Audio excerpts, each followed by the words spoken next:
nationale de France. Dans le cadre d'un cycle de rencontres consacré à la nation ukrainienne, une conférence revient sur la terrible famine de 1932-1933 dont fut victime la République d'Ukraine. Bonsoir à tous, merci d'être venus aussi nombreux et je sais que certains sont connectés en ligne aussi. Donc merci à tous d'être là. Je suis Ophélie Ramonaccio, je suis directrice déléguée aux relations internationales à la Bibliothèque nationale de France. Donc au nom de notre présidente Laurence Angel, je suis ravie de vous accueillir ce soir pour donc déjà à la BNF et pour ce troisième événement de notre cycle de conférences consacré à l'Ukraine et intitulé « L'Ukraine, affirmation et reconnaissance d'une nation ». Donc un cycle qui a été pensé conjointement par la Bibliothèque nationale de France, l'Institut national des langues et civilisations orientales et la Bibliothèque des langues et civilisations. Donc merci à nos deux partenaires pour l'organisation de ce cycle. Et donc certains événements se tiennent ici, à la Bibliothèque nationale, soit sur le site François Mitterrand, soit aussi sur le site Richelieu, et d'autres à l'INALCO. Cet événement a été rendu possible grâce au soutien notamment du ministère de la Culture, que je remercie tout particulièrement. Un autre acteur soutient aussi la BNF dans l'ensemble de ses actions de soutien à l'Ukraine, c'est la fondation ALIF, la fondation pour la sauvegarde du patrimoine en zone de conflit, et donc je remercie également. Cet événement se fait aussi en partenariat avec l'Institut ukrainien en France, dont j'ai eu l'occasion et la chance d'assister à l'inauguration il y a quelques semaines à la Gaîté Lyrique. Merci beaucoup pour votre soutien. Et de manière plus globale, je tiens vraiment à saluer l'engagement de l'ambassade d'Ukraine en France, avec qui nous travaillons étroitement et qui soutient l'ensemble de nos initiatives. Je ne vais pas détailler ces initiatives portées depuis 2 ans avec nos partenaires ukrainiens, depuis bientôt 2 ans, depuis le déclenchement de la guerre. Ce que je vais souligner, c'est que nous avons tenté à la BNF de porter des actions qui puissent à la fois concilier de l'aide d'urgence et des actions plus pérennes, et donc de mettre en place un plan d'action structuré qui puisse s'inscrire dans le temps. Nous avons constitué à la BNF une cellule Ukraine qui fédère des collègues issus de l'ensemble des grandes directions de la BNF. La BNF, c'est une grosse institution, il y a plus de 2000 agents qui y travaillent. Et dans cette cellule Ukraine, voilà, une vingtaine de collègues sont impliqués. Je tiens à tous les remercier. Ils ont permis de porter des actions fortes. J'en citerai une, l'accueil de 5 professionnels déplacés d'Ukraine, professionnels de la culture pendant 1 an, qui ont travaillé pendant 1 an la BNF. Et l'organisation de ce cycle également. Et je tiens tout particulièrement à remercier Victoria Tomenchuk, Isabelle Breuil, Yann Kerguinteuil, que vous allez voir juste après, qui s'est caché, et François Nida. Donc merci beaucoup à vous. Donc ce soir, j'ai à nouveau le plaisir d'accueillir Irina Dmitrichine, qui est donc coordinatrice scientifique de ce cycle, qui est maîtresse de conférences et responsable des études ukrainiennes à l'INALCO et présidente de l'association de préfiguration de l'Institut ukrainien en France, et qui nous fait l'honneur de sa présence et de tout le travail de programmation scientifique de ce cycle. Donc, merci beaucoup Irina. Et j'ai l'immense honneur d'accueillir Monsieur Nicolas Werth, donc historien, spécialiste de l'histoire de l'Union soviétique, coordinateur de recherche à l'Institut de recherche du temps présent du CNRS et président de Mémorial France. Je sais que vous êtes sélectif dans les invitations que vous recevez, donc doublement merci pour être là ce soir avec nous. Voilà, je vais passer la parole à Irina, et on est vraiment ravis d'avoir une figure comme Monsieur Werth pour l'événement de ce soir consacré à l'Holodomor, à la grande famine de 1932-1933. Merci, bonne soirée. Merci. Merci, je tiens à dire tout d'abord ma joie et ma reconnaissance. Je suis très heureuse que cette conférence et ce cycle aient pu être organisés conjointement avec la Bibliothèque nationale, l'INALCO, la BULAC et à laquelle était associé donc l'Institut ukrainien qui vient d'être créé. Je suis très reconnaissante à la BNF d'avoir été à l'initiative de ce projet, de l'avoir porté, d'avoir créé ce cycle qui parle à la fois de l'histoire de l'Ukraine, de l'histoire littéraire, de l'histoire politique de l'Ukraine, essaie de prendre en compte différentes facettes, mais aussi pour tout le travail que fait la Bibliothèque nationale pour soutenir l'Ukraine, les différents programmes, l'accueil des collègues, l'aide qui est envoyée en Ukraine pour permettre la sauvegarde du patrimoine. Et je pense que la liste serait extrêmement longue si on devait l'énumérer. Sachez que cette aide est extrêmement précieuse et très appréciée en Ukraine et nous sommes extrêmement reconnaissants pour tout cet engagement qui s'est manifesté particulièrement depuis le 24 février de l'année dernière. La conférence d'aujourd'hui touche à l'histoire douloureuse de l'Ukraine, tout comme d'ailleurs la précédente qui a eu lieu ici, qui était dédiée à la Renaissance fusillée, à cette génération des écrivains et poètes qui ont été assassinés donc à l'époque stalinienne. Nous revenons à cette époque dans ces jours de 90e anniversaire qui marque donc les 90 ans de la terrible famine qui a frappé l'Ukraine. Et nous avons un immense honneur de recevoir aujourd'hui Nicolas Werth, qui est un des plus grands spécialistes d'abord de l'époque soviétique, du monde paysan soviétique, et donc de ce fait, il s'est intéressé à la famine ukrainienne. Je signale particulièrement parmi les nombreuses publications de Nicolas Werth qui sont dédiées à la fois au système soviétique, au monde paysan, mais surtout au système concentrationnaire et au goulag. Donc le livre qui est particulièrement dédié à notre événement qui est les famines soviétiques, un que sais-je, donc un summum concentré des connaissances sur les famines en Union soviétique, dont une part importante revient à la famine en Ukraine. En évoquant le goulag et tout le travail de Nicolas Werth sur le système répressif soviétique, ça m'amène à évoquer son autre engagement qui revêt aujourd'hui une importance particulière, à savoir son rôle en tant que président Mémorial France.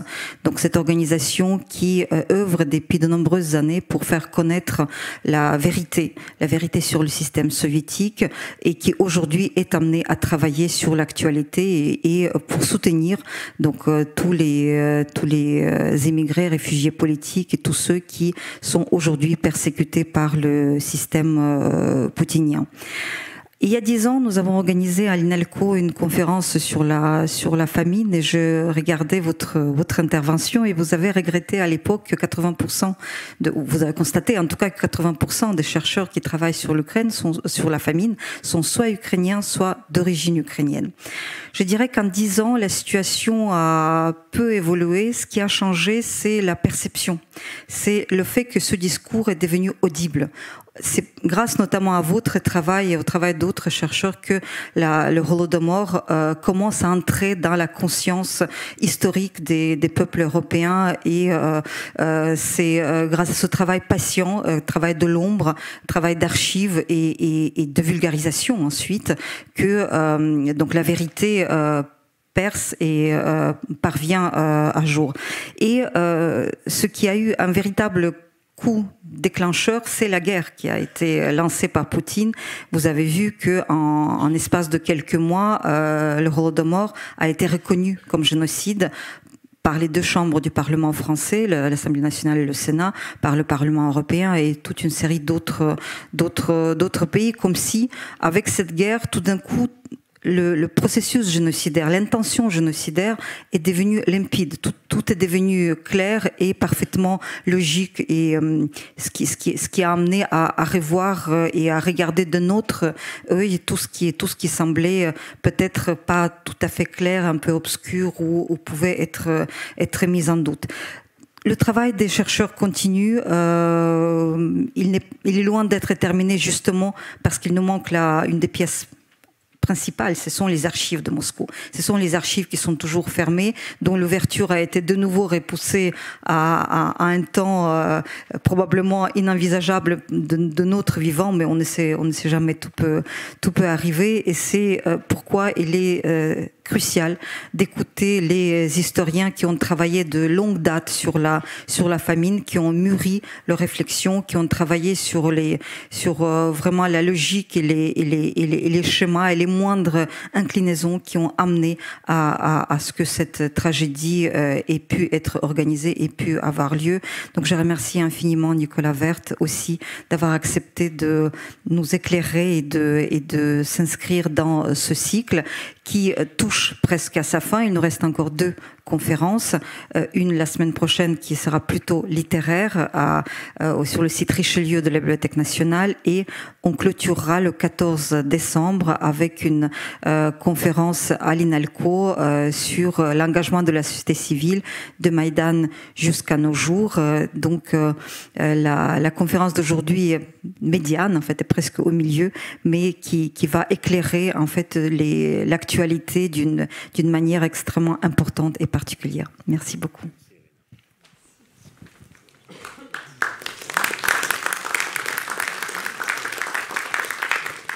Très rapidement, pour préciser des éléments scientifiques pour me présenter notre intervenant, Monsieur Werth. Parmi vos publications, pour ne citer que les plus récentes, l'histoire de l'URSS aux presses universitaires de France, dont c'est, je crois, la 10e édition. L'année passée, Poutine, historien en chef chez Gallimard, et il y a quelques semaines est paru aux belles lettres le communisme au village. J'insiste sur votre travail, sur votre participation à des travaux collectifs. Parmi ceux-ci, le livre noir du communisme en 97 qui a fait date, et en 2017 avec Liuba Jurgenson, le Goulag, témoignages et archives, c'est une édition établie par vos soins conjoints. Pour aussi préciser votre travail de valorisation auprès du grand public, je ne saurais trop recommander aux personnes qui nous écoutent, si vous le souhaitez, de vous intéresser aux documentaires pour lesquels M. Werth a été conseiller scientifique. Parmi ceux-ci, Moisson sanglante 1933, la famine en Ukraine de Guillaume Ribot, qui est paru l'année passée. Et en 2019, un documentaire en 3 volets qui a fait date, qui a été diffusé sur Arte, qui est toujours disponible, Goulag, une histoire soviétique, et qui existe également en livre. Et pour préciser ce que disait Madame Metrichine concernant Irina, concernant l'association Mémorial, j'aurais juste précisé que cette association a été fondée en 1989 sous la présidence d'Andrei Sakharov, et que en 2009, cette association dont vous êtes le président pour la branche française, Mémorial International, a reçu le prix décerné par le Parlement européen, le prix Sakharov, et l'année passée, conjointement avec Alech Bialyatsky, cette figure des droits civiques au Bélarus, et le comité des droits civiques ukrainiens, cette association s'est vue décerner le prix Nobel de la paix.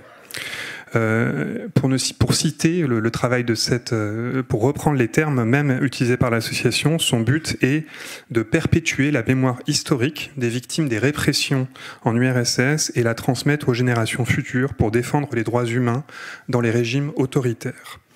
Au nom de la BNF et de l'ensemble des organisateurs, je vous remercie tout particulièrement d'avoir accepté notre invitation.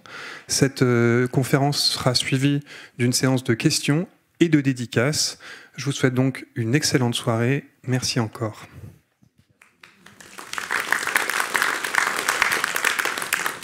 Voilà. merci. Bon, je suis très honoré de d'avoir été invité par la BNF et nos amis ukrainiens.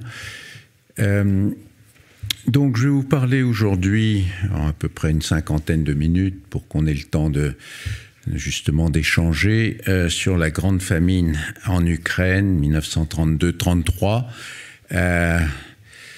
Et pour vous dire d'abord que notre connaissance de la grande famine en Ukraine qui a frappé en 32-33 l'Ukraine et le Kouban, cette riche région agricole du Caucase du Nord, peuplée majoritairement d'Ukrainiens, bien qu'administrativement rattachés à la République de Russie, cette connaissance a considérablement progressé depuis une vingtaine d'années, grâce d'abord à l'immense travail accompli par les historiens ukrainiens, pour lesquels la connaissance et la compréhension des mécanismes du Holodomor sont devenus un enjeu absolument majeur d'histoire et de mémoire. Aujourd'hui, cette catastrophe majeure de l'histoire européenne du XXe siècle, encore largement méconnue à l'ouest du continent, commence enfin à être reconnue à sa juste mesure comme le premier acte d'un terrible cycle de violence perpétré entre le début des années 30 et la fin de la Seconde Guerre mondiale par les deux grands régimes totalitaires qu'ont été le nazisme et le stalinisme, contre les populations civiles d'une immense région au cœur de l'Europe que l'historien Timothy Snyder, dans un ouvrage majeur, a justement défini comme les terres de sang. La grande famine ukrainienne de 1932-1933, est-il nécessaire de le souligner, ne fut pas une famine comme les autres, dans la lignée des très nombreuses famines qui, à intervalles réguliers, frappaient un certain nombre de régions de l'Empire russe. Elle fut très différente, bien sûr, des famines de 1891, les dernières grandes famines de l'époque tsariste, des famines de 1921-22 qui frappèrent les régions de la Volga et une partie de l'Ukraine, famine de fin de guerre civile qui clôturait ce cycle de formidable régression économique et sociale commencé au fond en 1917 et qui s'achève quelque part en 1921-1922, qui évidemment fut à la fois le résultat, cette grande famine de 1921-22, de conditions météorologiques dramatiques, grande sécheresse, mais aussi et surtout de prélèvements prédateurs, de réquisitions menées par la politique dite du communisme de guerre depuis début 1918, qui avait ponctionné évidemment les paysanneries les moins pauvres de l'ex-empire russe et de cette Union soviétique qui commençait donc, disons son existence entre à partir de 1917 et voilà. Alors, cette famine et famine de 1932-33 ne furent précédées d'aucun de ces cataclysmes météorologiques qui créent les conditions d'une telle catastrophe. Comme l'a justement écrit le pionnier des études sur cette famine, l'historien James Mace, la famine ukrainienne, comme d'ailleurs les autres famines qui au même moment frappèrent nombre de régions de l'URSS, tout particulièrement le Kazakhstan et les régions de la Volga, fut une man-made famine, la conséquence directe d'une politique d'extraordinaire violence, la collectivisation forcée des campagnes, mise en œuvre à partir du début de l'année 1930 par le régime stalinien, dans le double but d'extraire de la paysannerie un lourd tribut afin de réaliser ce que l'on appelait l'accumulation socialiste primitive, indispensable à l'industrialisation accélérée du pays, et d'imposer un contrôle politique sur les campagnes, restées jusqu'alors largement en dehors du système de valeurs du régime. Cette collectivisation s'est accompagnée, qui a été une véritable, je dirais, révolution anthropologique, une véritable guerre menée par le pouvoir bolchevique, le pouvoir des villes, contre toute une culture paysanne, s'est accompagnée évidemment de ce que l'on a appelé la dékoulakisation, la liquidation des koulaks en tant que classe, c'est-à-dire de la déportation de plusieurs millions de paysans dits riches, mais en vérité c'était ceux qui s'opposaient le plus à cette collectivisation forcée des campagnes, qui n'était au fond qu'une spoliation des paysans de leurs terres, du cheptel, pour les faire rentrer de force dans les kolkhozes qui, pour les paysans, apparaissaient, on le sait aujourd'hui par les archives, comme une sorte de second servage. Donc quelques photos pour illustrer la collectivisation et la dékoulakisation qui battent leur plein en 1930, 31, 32.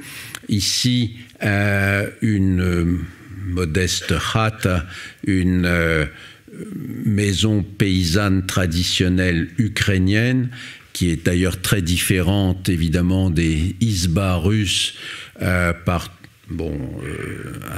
toutes sortes d'aspects, notamment ces murs blanchis à la chaux, le toit en chaume, qui marque évidemment une différence très claire de culture paysanne. Je n'ai pas le temps d'y revenir. La culture paysanne matérielle ukrainienne, différente bien sûr de la culture paysanne russe traditionnelle.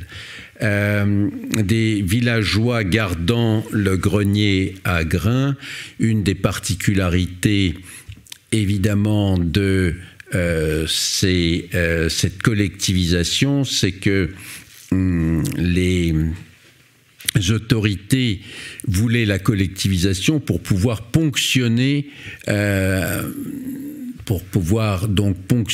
récolte collective des kolkhozes, et parmi les formes d'opposition menées par les paysans, il y avait bien sûr la tentative de sauvegarder un maximum de récoltes, y compris donc par une résistance active, j'y reviendrai, donc pour garder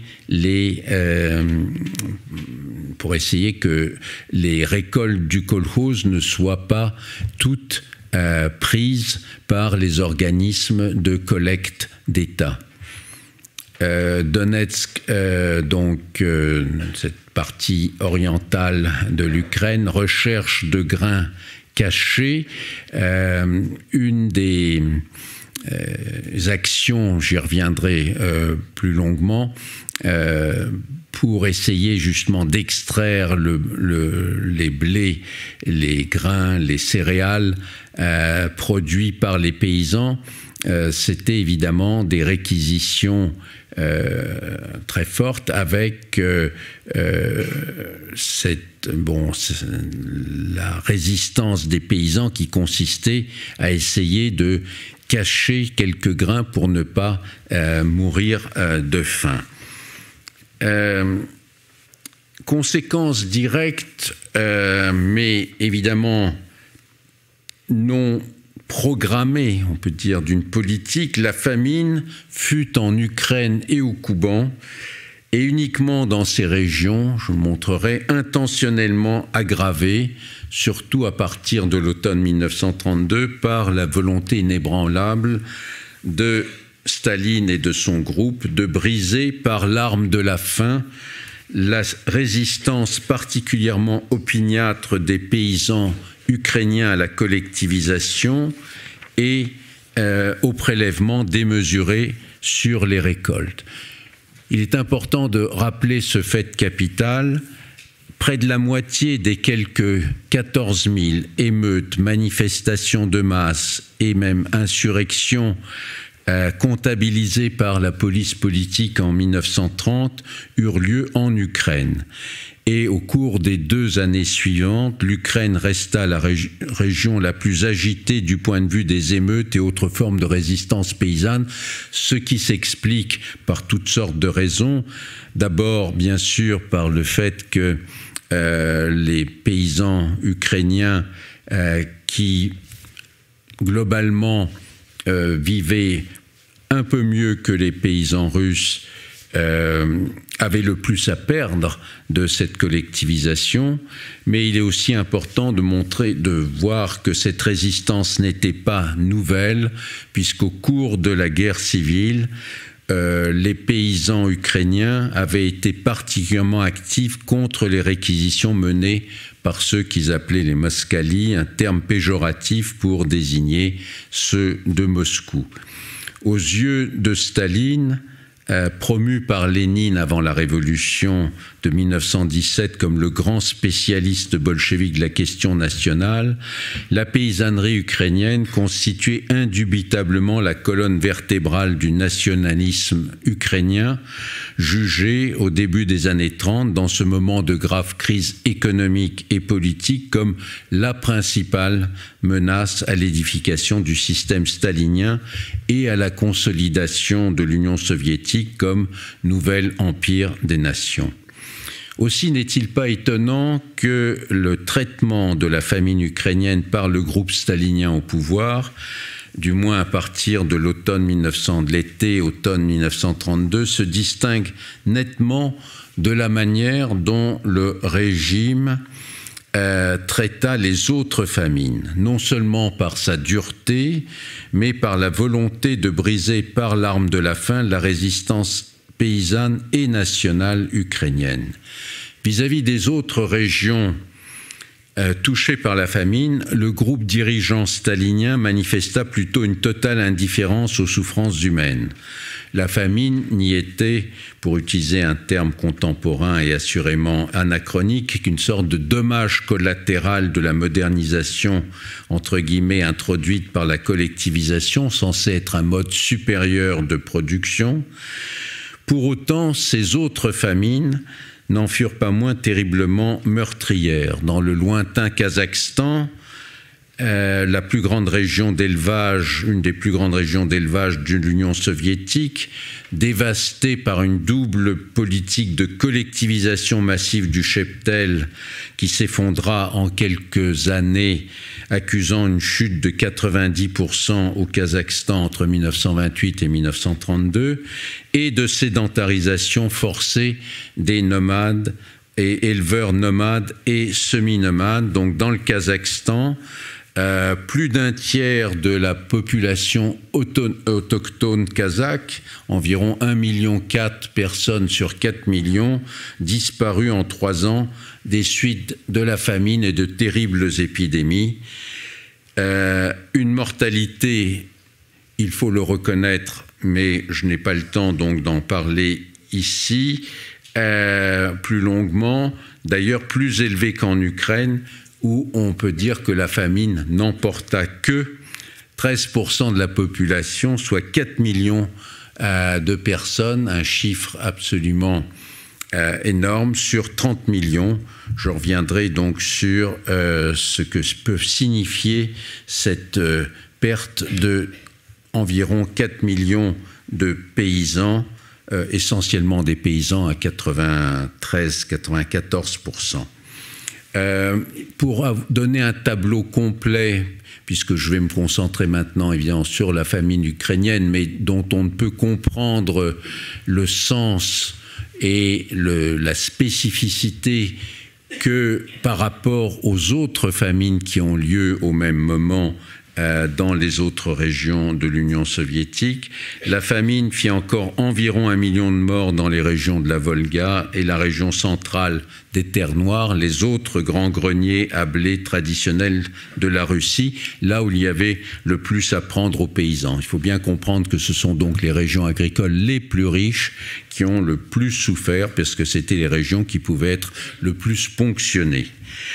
Jusqu'à la perestroïka gorbatchevienne, la famine ukrainienne fut totalement passée sous silence par le régime soviétique, y compris au moment du dégel khrouchtchevien, au cours duquel un certain nombre de crimes de masse du régime stalinien furent dénoncés, notamment lors du fameux discours secret prononcé à huis clos le 24 février 1956. Par Nikita Khrouchtchev à la fin des travaux du 20e congrès du PCUS. Malgré les très nombreux témoignages rassemblés par la communauté ukrainienne émigrée au Canada et aux États-Unis, et il faut bien comprendre que les premières recherches, les premiers travaux publiés sur la famine en Ukraine datent précisément de la première moitié des années 50, au Canada, aux États-Unis. Malgré ceci, il fallut attendre le milieu des années 80 pour voir enfin paraître sous la plume de l'historien britannique Robert Conquest le premier ouvrage majeur consacré à cette famine, fondé pour l'essentiel sur ces sources de l'émigration ukrainienne, The Harvest of Sorrow, traduit en français par sanglante moisson.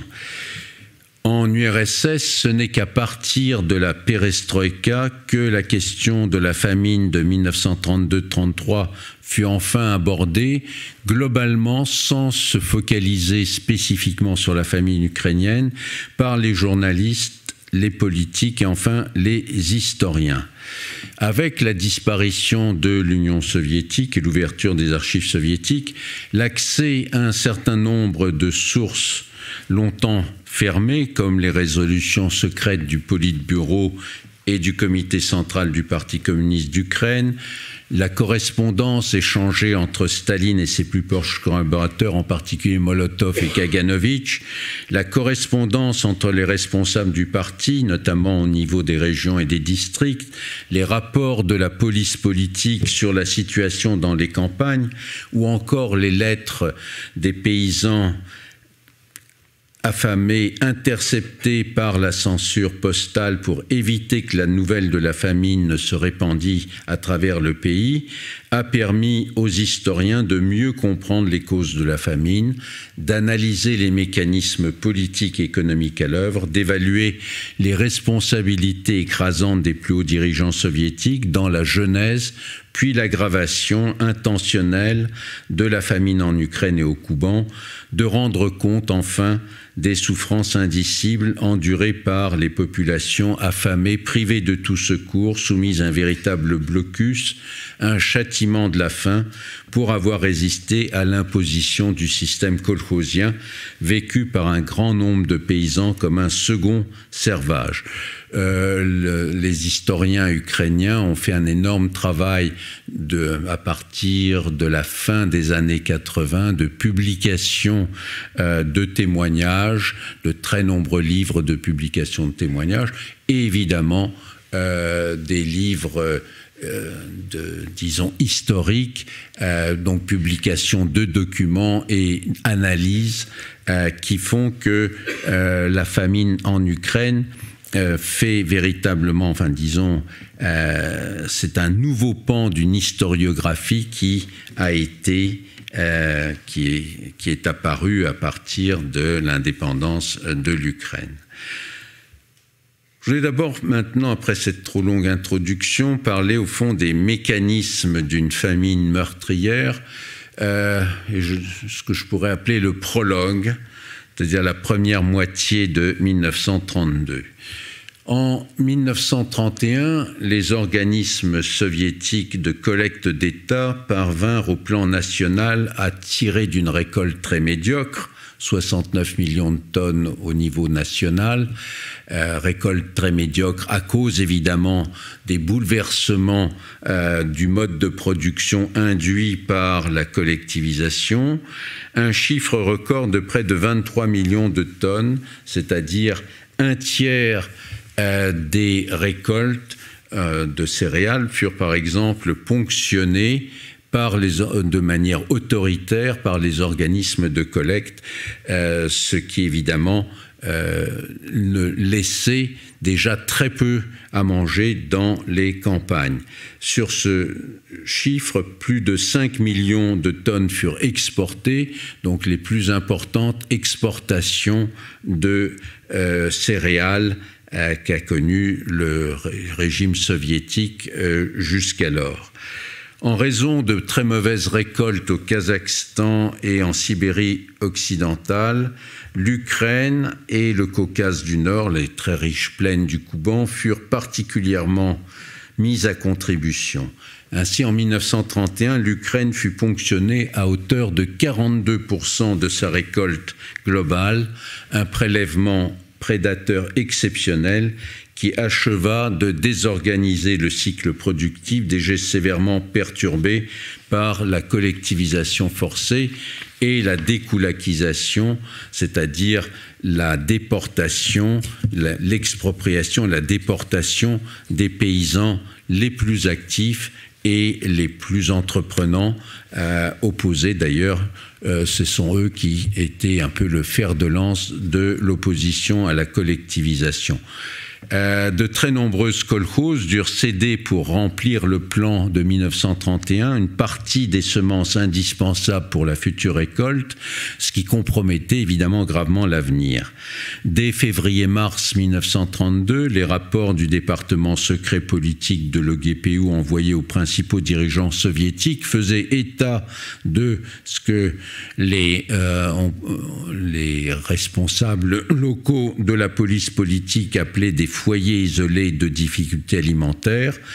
Au cours des semaines suivantes, donc le printemps 1932, qui correspondait à la traditionnelle soudure entre deux récoltes, la situation alimentaire s'aggrava considérablement à tel point que Petrovski, le président du comité exécutif des soviets d'Ukraine, et Tchoubar, le chef du gouvernement ukrainien, se résolurent le 10 juin 1932 à adresser chacun de leur côté une longue lettre à Staline dans laquelle ils décrivaient la situation désormais critique des campagnes ukrainiennes et demandaient une aide alimentaire d'urgence, réponse qui restèrent évidemment sans réponse.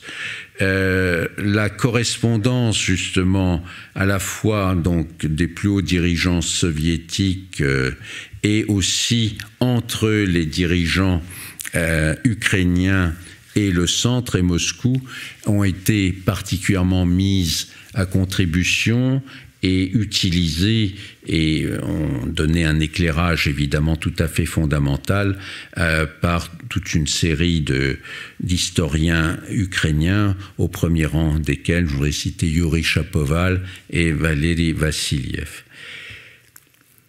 Comment donc vont s'enchaîner à partir de ce moment-là les événements, donc ce que j'appelais la deuxième phase entre juillet et octobre 1932 ? Très important apparaît là aussi quelque chose que les archives ont révélé, la troisième conférence du Parti communiste ukrainien qui se réunit à Kharkiv début juillet 1932. On voit un phénomène tout à fait unique, c'est que l'immense majorité des orateurs jugent irréalisable le plan de collecte imposé par Moscou. Néanmoins, sous la pression de Molotov et de Kaganovitch, dépêchés pour l'occasion à Kharkiv et qui interviennent dans les débats de façon particulièrement brutale, les délégués de la conférence finissent par entériner le plan réclamé par Moscou. Pour 1932, l'Ukraine devra livrer 6 millions de tonnes, un chiffre donc absolument considérable. L'opposition manifestée par les responsables ukrainiens ne passe pas inaperçue de Staline, comme le révèle sa correspondance avec ses plus proches collaborateurs, en particulier Molotov et Kaganovitch. Et dans une lettre extrêmement importante du 11 août 1932, Staline écrit à Kaganovitch, notamment, je cite, « Le plus important maintenant, c'est l'Ukraine. Les affaires de l'Ukraine vont lamentablement mal. Ça va mal du côté du parti. On dit que dans 2 régions d'Ukraine, environ 50 comités de district se sont exprimés contre le plan de collecte après l'avoir déclaré non réaliste. Dans les autres comités de district, on affirme que les choses ne vont pas mieux. À quoi cela ressemble-t-il? Ce n'est plus un parti, c'est un parlement, une caricature de parlement. Ça va mal aussi du côté des soviets. Tchoubar n'est pas un dirigeant. Ça va mal du côté du GPU. Si nous n'entreprenons pas immédiatement le redressement de la situation en Ukraine, nous pouvons perdre l'Ukraine. La perte de l'Ukraine est une obsession que l'on peut retracer dans des textes de Lénine de 1918, 19, 20, sur justement parce que l'Ukraine est le grenier à blé sans lequel le ravitaillement de toute une série de régions, de villes de Russie est compromis. Et Staline continue, ayez à l'esprit que Pilsudski, donc le chef du gouvernement polonais, ne sommeille pas, son antenne d'espionnage en Ukraine est beaucoup plus forte que ne le pensent Redens et Kostyor. Redens était le chef du GPU d'Ukraine et Kostyor du secrétaire du Parti communiste ukrainien. Ayez également à l'esprit que dans le Parti communiste ukrainien, et entre parenthèses, Staline écrit 500 000 membres, on ne trouve pas peu, non pas peu d'éléments pourris de pétluriens, donc de partisans de Simon Petlura, conscients et inconscients, et enfin des agents directs de Pilsudski. Donc très clairement, pour Staline, l'Ukraine est vulnérable, mais pas à cause de la famine imminente qui menace de mort des millions d'Ukrainiens. Elle est vulnérable politiquement, elle apparaît comme le maillon faible du système. Une reprise en main s'impose. Sur le front des collectes, les mois de septembre et d'octobre 1932 sont catastrophiques. Les rapports confidentiels du département secret politique le GPU éclairent d'ailleurs les innombrables stratagèmes mis en place par les paysans, d'ailleurs souvent avec la complicité de l'administration des kolkhozes, pour tenter de soustraire une part de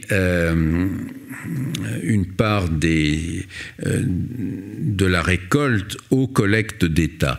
Les blés sont enfouis à peine récoltés dans des fosses, cachés dans ce qu'on appelle des greniers noirs. Ce sont des entrepôts clandestins disséminés à la périphérie des villages, sont moulus dans des moulins à bras de fabrication artisanale, détournés lors des transports vers les silos au moment de la pesée. Enfants, femmes et personnes âgées que les paysans pensaient peut-être moins exposés aux rigueurs de la loi sont envoyés couper, souvent de nuit, quelques épis dans les champs collectifs du kolkhoz pour essayer de de ne pas tout simplement donc mourir de faim. Ce sont toutes ces résistances que les dirigeants staliniens appellent les sabotages koulaks que le Politburo de Moscou décide de briser en décidant le 22 octobre 1932 d'envoyer en Ukraine et au Caucase du Nord 2 commissions plénipotentiaires, l'une dirigée par Vyacheslav Molotov, l'autre par Lazar Kaganovitch. Et donc j'en viens à cette troisième étape dans cette analyse des mécanismes d'une famine meurtrière, novembre 32, janvier 33. Au cours de ces 3 mois décisifs, ces commissions plénipotentiaires jouent un rôle évidemment décisif dans l'aggravation de la famine. Parmi les premières mesures prises par Molotov et Kaganovitch figure l'inscription au tableau noir de centaines, je ne sais pas si on a cette photo, non, là, vous avez simplement, ici par exemple, l'expulsion d'une famille de koulaks, tout ça c'est donc 1931-32, dékoulakisation. Bon, donc on voit comment tous les biens des koulaks sont partagés, sont confisqués, ensuite d'ailleurs partagés très souvent au sein de ceux qui sont venus faire la dékoulakisation. Donc je rappelle que parmi ces mesures prises par les commissions Molotov et Kaganovich figure en particulier une mesure sinistre qui s'appelait l'inscription au tableau noir de centaines de kolkhozes. Cette mesure entraîne rien de moins que le retrait de tous les produits manufacturés et alimentaires des magasins, l'arrêt total du commerce, le remboursement immédiat de tous les crédits individuels ou collectifs en cours, une imposition exceptionnelle, c'est-à-dire concrètement la confiscation totale des dernières réserves de nourriture des paysans, des arrestations massives de tous ceux que les autorités appellent les saboteurs du plan de collecte. Et étape ultime de cette escalade répressive, dans un certain nombre de gros villages, on procède à la déportation collective de tous les habitants des villages dits rebelles, des villages de koulaks. Et finalement, c'est dans la seconde moitié de décembre 1932 que sont prises les mesures fatales qui condamnent des dizaines de millions de paysans ukrainiens à la famine. Le 20 décembre, Kaganovich propose, dans une lettre envoyée à Staline, d'autoriser la confiscation des fonds de semences des kolkhozes et ayant reçu l'accord enthousiaste de Staline, Kaganovich impose le 29 décembre 1932 cette mesure à la direction du Parti communiste ukrainien.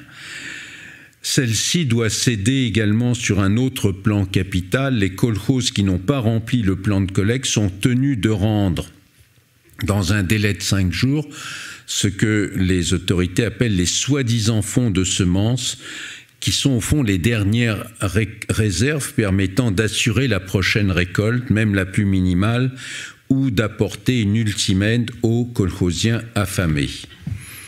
Et 3 jours plus tard, le 1er janvier 1933, une résolution est adoptée stipulant que tous les kolkhosiens et paysans individuels chez lesquels seraient découverts des stocks cachés seraient assimilés à des voleurs de la propriété socialiste et jugés avec toute la sévérité de la loi du 7 août 1932 à 10 ans de camp, donc dans les camps du Goulag.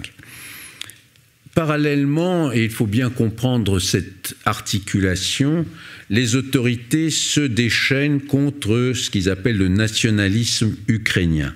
Sur proposition de Staline, le Politburo condamne la politique dite d'ukrainisation des cadres menée depuis 1923 dans le but de promouvoir la culture et surtout la formation de cadres communistes ukrainiens, au prétexte que cette ukrainisation a favorisé l'émergence du nationalisme ukrainien.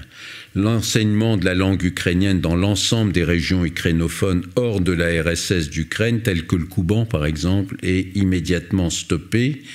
La répression contre ce que les autorités appellent le nationalisme bourgeois ukrainien se déchaîne.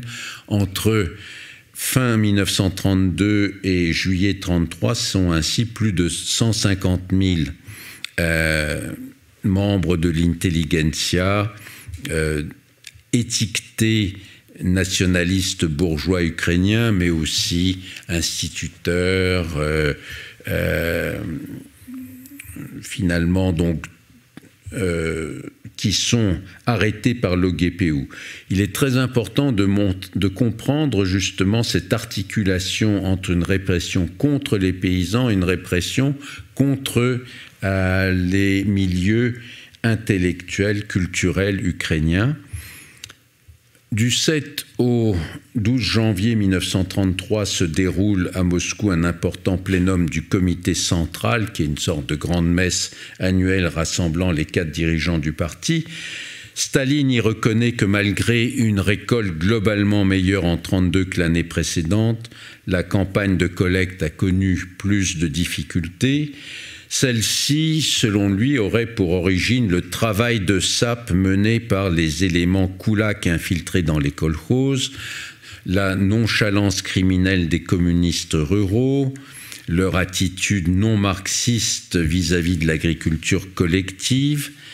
Comme tous les orateurs, il faut dire, un grand nombre de dirigeants du Parti communiste ukrainien, dont certains avaient pourtant tenté de résister aux pressions de Moscou, célèbrent le triomphe du socialisme et les succès grandioses du premier plan quinquennal réalisé en 4 ans et 3 mois, passant sous silence la situation réelle en Ukraine.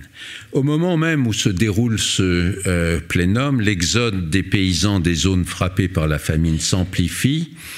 Et le 22 janvier 1933, Staline en personne rédige une directive secrète qui va avoir évidemment une influence absolument mortifère sur la famine, sur le développement de la famine et sur le sort de millions d'Ukrainiens. Cette directive secrète ordonne de mettre immédiatement fin à l'exode massif des paysans qui fuient les villages ukrainiens. Et Staline précise dans cette lettre circulaire, sous prétexte d'aller chercher du pain. Je cite un petit extrait de cette lettre parce qu'il est évidemment extrêmement significatif. Voilà ce qu'écrit Staline. Le comité central et le comité des commissaires du peuple ont les preuves que cet exode en provenance d'Ukraine, de même que l'exode de l'an dernier, est organisé par les ennemis du pouvoir soviétique, les socialistes révolutionnaires et les agents polonais dans un but de propagande afin de discréditer par l'intermédiaire de paysans entre guillemets, fuyant vers les régions de l'URSS au nord de l'Ukraine, le système kolkhozien en particulier et le système soviétique en général. Donc, cette fuite des paysans, qui est évidemment le réflexe naturel d'une communauté lorsqu'elle est affamée d'aller vers les villes, est assimilée, au fond, à une sorte de manœuvre dans l'esprit de Staline, de manœuvre machiavélique organisée par les socialistes révolutionnaires. Vous savez, c'était les bêtes noires des bolcheviks, puisque c'était leurs grands rivaux en 1917. Ils avaient eu d'ailleurs beaucoup plus de voix aux dernières élections libres à l'Assemblée constituante, à l'automne 1917, que les bolcheviks. Et évidemment aussi cette obsession des services secrets polonais qui serait en train d'instrumentaliser la fuite éperdue des paysans affamés ukrainiens. Le même jour, le chef de la police politique, Genrikh Yagoda, envoie aux dirigeants régionaux de l'OGPU une circulaire qui ordonne la mise en place, notamment dans les gares et sur les routes, de patrouilles spéciales chargées d'intercepter tous les fuyards en provenance d'Ukraine et du Caucase du Nord. Après filtration des individus arrêtés, la circulaire précise que les éléments koulaks et contre-révolutionnaires, les individus propageant des rumeurs contre-révolutionnaires sur de prétendues difficultés alimentaires, ainsi que tous ceux qui refuseraient de rentrer chez eux devaient être arrêtés et déportés et envoyés en camp. Les autres fuyards seraient renvoyés chez eux, une mesure qui les condamnait à une mort certaine dans des villages frappés par la famine et laissés entièrement à leur sort sans le moindre secours alimentaire. Le 23 janvier, donc aussitôt après cette lettre de Staline, le dispositif visant à empêcher toute fuite des affamés et évidemment toute diffusion des nouvelles sur une famine niée par les autorités est complété par des directives qui suspendent la vente des chemins de fer aux paysans. Donc en moins de 2 mois, près de 225 000 personnes sont appréhendées, dont 85% renvoyés mourir de faim au visage, les autres étant envoyés en camp. Évidemment, quelques paysans passent entre les mailles du filet et parviennent jusque dans les villes où ils meurent de faim, dans les rues des villes. Et alors, donc là, on voit des photos.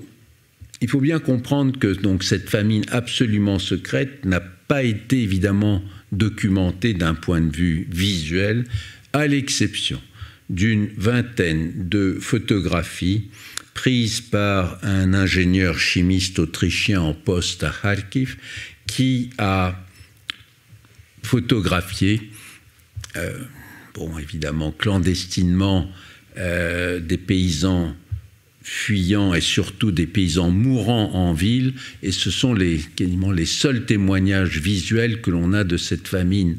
Donc une vingtaine de photos pour documenter 4 millions de morts. Il les a ensuite envoyés un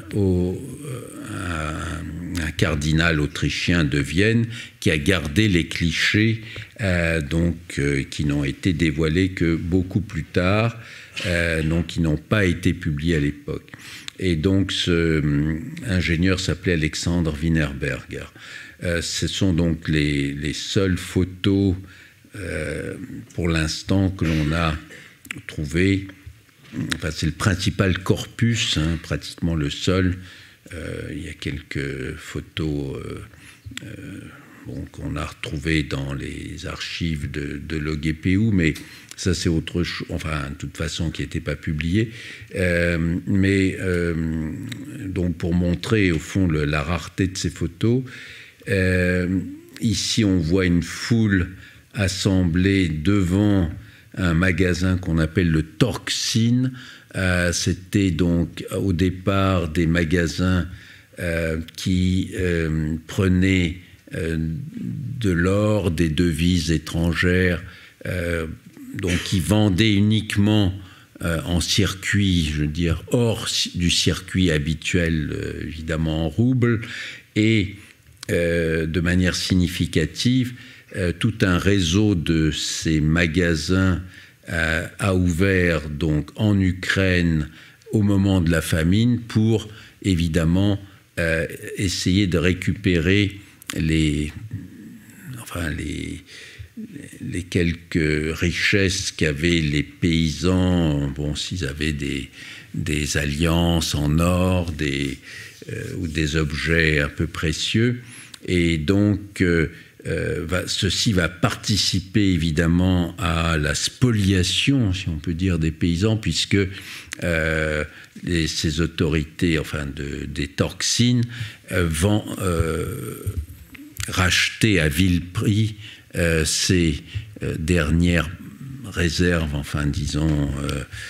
dernières richesses des paysans contre une miche de pain ou un peu de farine. C'était une manière de ponctionner jusqu'à la fin, au fond, les paysans affamés. Et donc la série la plus connue, la plus célèbre aujourd'hui, des photos de Wienerberger, ce sont justement ces photos saisies, volées, si on peut dire, dans les rues de Kharkiv, de paysans venus mourir de faim depuis les campagnes, ceux qui avaient pu, mais ils étaient évidemment, c'est un tout petit nombre parmi tous ceux qui auraient voulu s'enfuir pour échapper à la famine dans les villages. Voilà donc quelques rares photos de paysans mourants. Ici un cheval émacié de kolkhoz, une des photos les plus célèbres de cette série, sur une jeune fille affamée qui l'a prise en photo. Voilà. Et ce sont donc des milliers, voire des dizaines de milliers d'affamés qui parviennent jusqu'à Kharkiv et qui meurent de faim souvent plutôt les abords, pas dans le centre-ville, mais dans les abords de cette grande ville d'Ukraine. Des fosses communes photographiées par Wienerberger dans les environs de Kharkiv. Le paroxysme de la famine s'étend entre janvier et juillet 1933, et donc il y a évidemment une corrélation directe, au fond, avec toutes ces mesures prises à partir d'octobre 32 et qui culminent en janvier 33 avec ce blocus des villages une fois que tout a été pris, puisque environ plus de 80% des 4 millions d'Ukrainiens qui meurent de faim durant cette famine se concentrent sur les mois de janvier à juillet 1933. C'est donc entre les mois de janvier et de juillet 1933, période qui marque l'apogée de la famine, que sont rédigés par les hauts responsables de GPU d'Ukraine les quelques rares documents, en dehors évidemment des témoignages des survivants collectés ultérieurement, sur ce qui se passe alors dans les campagnes ukrainiennes livrées à la faim. Précisons d'emblée que le nombre de ces textes est très limité, puisque des instructions ont été données pour que, notamment par le responsable du GPU d'Ukraine, des textes demandant qu'on ne lui communique par oral mais pas par écrit les rapports sur la situation dans les campagnes. Les quelques rares textes exhumés des archives centrales du FSB reflètent une vision policière très distanciée des difficultés alimentaires attribuées par ces gens du parti ou le GPU au sabotage occasionné dans l'agriculture d'Ukraine par les éléments koulaks et contre-révolutionnaires infiltrés dans les kolkhozes et un certain nombre de villages. La hantise d'un soulèvement des masses paysannes affamées transparaît très clairement dans les rapports des responsables de GPU. Au plus fort de la famine, il faut savoir que des déportations de milliers de paysans affamés continuent, puisque la déportation de ces éléments dits koulaks contre-révolutionnaires et socialement nuisibles continuent donc dans cette situation. Parmi les questions importantes soulevées dans les rapports aujourd'hui accessibles figure celle de l'aide alimentaire allouée in extremis à certains districts frappés par la famine. Comme l'ont montré des études récentes, de janvier à juin 1933, les aides effectivement débloquées s'élèvent à quelques 300 000 tonnes environ, de céréales, ce qui rapporté à la trentaine de millions de personnes frappées par la famine ne représentait que 10 kilos de céréales par personne, soit à peine 2% de la consommation annuelle moyenne d'un paysan. Je rappelle qu'en 1933, l'Union soviétique exporte 1 800 000 tonnes de céréales, et les réserves d'État atteignaient au début de 1933 plus de 1 800 000 tonnes. Quelle part dérisoire d'une aide alimentaire débloquée par les autorités parvint jusque dans les villages? Une part absolument minime, sans aucun doute. Les villes d'Ukraine et du Caucase du Nord, elles aussi sévèrement touchées par la famine, bénéficiant de la majeure partie de l'aide alimentaire, une aide alimentaire tout à fait insuffisante et une aide alimentaire, on le voit d'après les instructions, qui est extrêmement sélective, puisqu'il y avait des catégories de paysans, disons, plus utiles, comme les conducteurs de tracteurs, par exemple, l'administration des kolkhozes, qui bénéficiaient de cette aide minimale. Il y a toute une série d'instructions extrêmement éloquente, je n'ai pas le temps de détailler ici, qui justement montre ce ciblage sur l'utilité sociale de ceux qu'on va aider, parce qu'au fond, une question fondamentale se pose, c'est si la majorité des paysans meurent de faim, qui c'est qui va assurer la prochaine récolte? Et vu l'hécatombe qui se produit à ce moment-là, à partir de l'été 1933, les autorités essayent de repeupler, disons très rapidement, un certain nombre de régions en y installant des colons, en particulier puisés parmi les recrues de l'armée rouge qui ont terminé leur service militaire et qui vont être envoyés dans les régions désormais vides d'hommes. Au fond, entre janvier et juillet 1933, ce sont 15 000 personnes qui meurent de faim et d'épuisement en Ukraine chaque jour, dans le silence et l'abandon le plus total. Pour prendre la mesure de cette hécatombe, je rappelle ce seul chiffre: autour de la Première Guerre mondiale, qui est représentée aux yeux de l'humanité l'acmé de la violence et de la mort de masse, environ 6 000 combattants étaient morts quotidiennement sur l'ensemble des champs de bataille européens. Là, ce sont 15 000 personnes qui meurent de faim et d'épuisement dans un pays chaque jour, dans un pays à la démographie et à la superficie très semblable à celle de la France. Je rappelle également que en France, donc encore une fois, pour prendre cette comparaison, l'acmé de la violence à ce moment-là, c'était la Première Guerre mondiale. Ce sont environ 900 personnes qui mouraient chaque jour, quotidiennement, sur les fronts, bien sûr. Et donc, vous voyez l'ampleur absolument inégalée de cette catastrophe. Dernier point que je voudrais évoquer dans les quelques 10 minutes qui me restent, la question du débat sur la famine génocide. Après plus d'un demi-siècle de silence, la famine de 32-33 est devenue, par un formidable retournement de l'histoire, le fondement même de la nouvelle identité ukrainienne.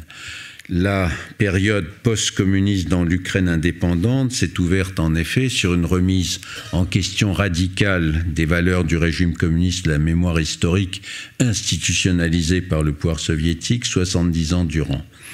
On le sait, toute collectivité en cours de reconstruction identitaire a besoin de se redéfinir, de redéfinir la mémoire collective et nationale dans laquelle elle s'enracine, a besoin de revoir son passé en y choisissant les faits qui vont asseoir le nouveau roman national. Aujourd'hui, le Holodomor, la grande famine, occupe une place centrale dans ce nouveau roman national, dans le récit historique, dans la politique mémorielle du pouvoir ukrainien. En 2006, le Parlement ukrainien a officiellement reconnu le Holodomor comme un génocide perpétré par le régime stalinien contre le peuple ukrainien. Et aujourd'hui, ce Holodomor, comme génocide, est massivement disons, approuvé par la société ukrainienne, surtout dans une situation de guerre. Ce n'était pas le cas à l'époque. Je rappelle d'ailleurs qu'au Parlement, au moment ukrainien, au moment du vote, ce n'est que par une majorité assez faible que le Holodomor a été reconnu comme un génocide, dans la mesure où toute une partie des députés de la partie orientale de l'Ukraine, réputée russophone, ont voté contre. Qu'en est-il des historiens sur cette question ? On peut dire qu'ils sont encore divisés sur la question. Un certain nombre d'entre eux, pour l'essentiel des historiens anglo-saxons, ils rejettent la qualification de génocide en faisant valoir que la famine a frappé des régions très diverses, l'Ukraine, mais aussi les régions de la Volga, peuplées de Russes, ainsi que le Kazakhstan, que l'Ukraine, surtout, a particulièrement souffert, non pas à cause d'une ukrainophobie supposée de Staline, mais parce qu'elle était le principal grenier à blé de l'URSS, que si les paysans ukrainiens ont été les principales victimes de la famine, celle-ci n'a pas épargné totalement les minorités allemandes, polonaises des campagnes, voire un certain nombre d'artisans et d'ouvriers juifs des petites villes, particulièrement mal ravitaillés, puisque l'essentiel du ravitaillement allait aux villes les plus importantes et aux centres industriels considérés comme prioritaires.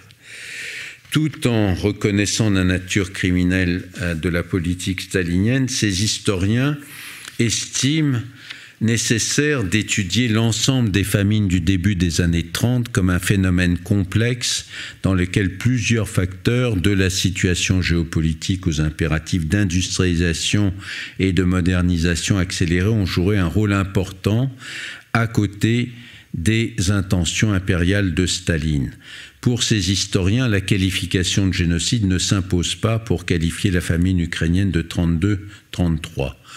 Pour d'autres historiens, pour l'essentiel des historiens ukrainiens, mais aussi un certain nombre d'historiens occidentaux, comme en particulier l'historien italien Andrea Graziosi, la qualification de génocide est recevable, le cas de l'Ukraine présentant des caractéristiques, comme j'ai essayé de le montrer, spécifiques par rapport aux autres famines ayant frappé d'autres régions soviétiques.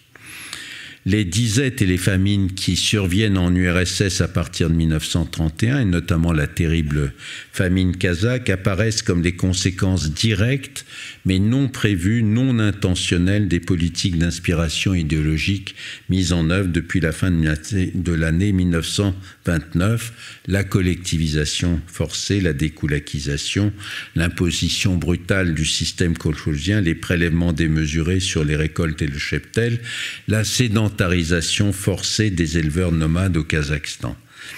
Mais à partir de l'automne 1932, la famine ukrainienne, encore circonscrite, change d'échelle et de nature à partir du moment où Staline décide d'utiliser l'arme de la faim, d'aggraver la famine qui commençait, de l'instrumentaliser et de l'amplifier intentionnellement pour punir les Ukrainiens, les paysans ukrainiens, qui refusent ce qu'ils ressentent comme un nouveau servage et pour briser le nationalisme ukrainien, considéré par Staline comme la menace essentielle au projet de construction d'un État soviétique centralisé et dictatorial. Si les paysans sont les plus durement frappés par la faim, entraînant la mort dans des conditions atroces de millions de personnes, une autre forme de répression, je rappelle, policière celle-ci, s'abat au même moment sur les élites politiques et intellectuelles ukrainiennes, des instituteurs de village aux dirigeants nationaux, en passant par l'intelligentsia. Au total, ce sont plus de 220 000 Ukrainiens, chiffre considérable sans égal dans les autres régions de l'URSS, qui sont arrêtés par la police politique et condamnés à de lourdes peines de camp en 1932-33. Alors est-il fondé de qualifier la famine ukrainienne de 32-33 de génocide ? Je rappelle que la Convention de l'ONU de décembre 1948 définissant le crime de génocide insiste sur deux conditions nécessaires et indispensables à l'établissement de cette qualification. D'abord l'intentionnalité et ensuite le ciblage ethnique national du groupe. Je rappelle que l'article 2 de cette convention ne prend en compte pour la qualification de génocide que des groupes nationaux, ethniques, religieux et raciaux, et non des groupes sociaux ou politiques. L'intentionnalité semble suffisamment établie. À cet égard, la résolution du 22 janvier 1933, signée de Staline et ordonnant le blocus de l'Ukraine et du Kouban, blocus ayant pour conséquence une aggravation intentionnelle et immédiate de la famine dans les régions de population ukrainienne, est évidemment un document capital. Sur la question du groupe cible, Staline visait-il les paysans d'Ukraine et du Kouban en tant que paysans ou en tant qu'Ukrainiens? Point crucial. S'agissant de la qualification de génocide, les avis divergent. Pour un certain nombre d'historiens qui refusent de qualifier de génocide la famine de 32-33, la famine de 32-33 en Ukraine et au Kouban, la famine avait pour objectif principal de briser une résistance paysanne plutôt que nationale. D'autres historiens insistent au contraire sur le fait que les paysans de l'Ukraine et du Kouban étaient visés en premier lieu en tant qu'Ukrainiens. Il est très important de noter que pour Staline, la question paysanne ukrainienne était, pour reprendre ces termes, je cite, « par essence une question nationale, la paysannerie constituant la force principale du mouvement national. » Briser la paysannerie ukrainienne par l'arme de la faim permettait de casser dans le même temps le seul mouvement national capable de s'opposer à la construction, au processus de construction de l'URSS sous l'égide de Moscou. Au moment même où la famine décimait la paysannerie ukrainienne, comme je l'ai rappelé, toute la politique d'ukrainisation menée depuis les débuts des années 30 était condamnée, les élites ukrainiennes poursuivies et arrêtées. Selon Raphaël Lemkin, le grand juriste qui inspira par ses travaux la Convention des Nations Unies sur définissant de décembre 1948 définissant le crime de génocide, c'est précisément cette combinaison d'une famine intentionnellement aggravée dans le but de briser la résistance de la paysannerie et d'une répression policière visant à éliminer les élites ukrainiennes qui permet de qualifier de génocide les événements qui se déroulaient en Ukraine en 1932-1933.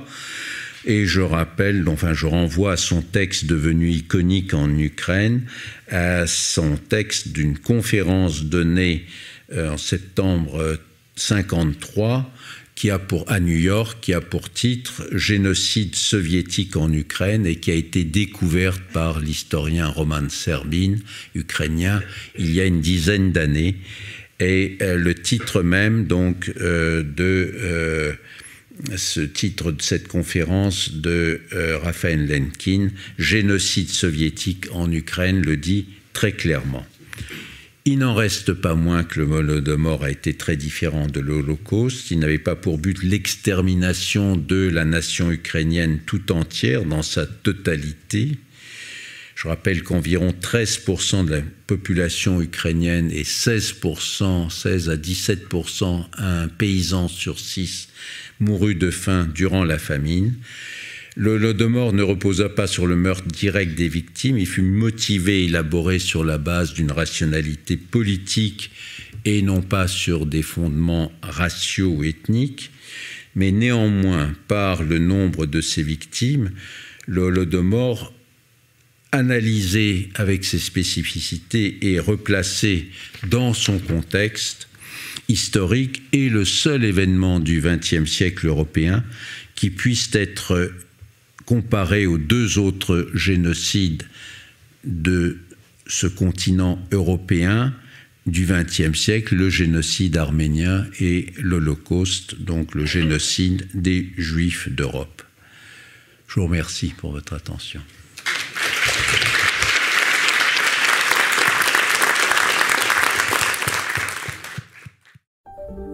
Vous venez d'écouter un podcast de la Bibliothèque nationale de France. Retrouvez les conférences, rencontres et créations de la BNF sur toutes les plateformes de podcast ainsi que sur le site bnf.fr.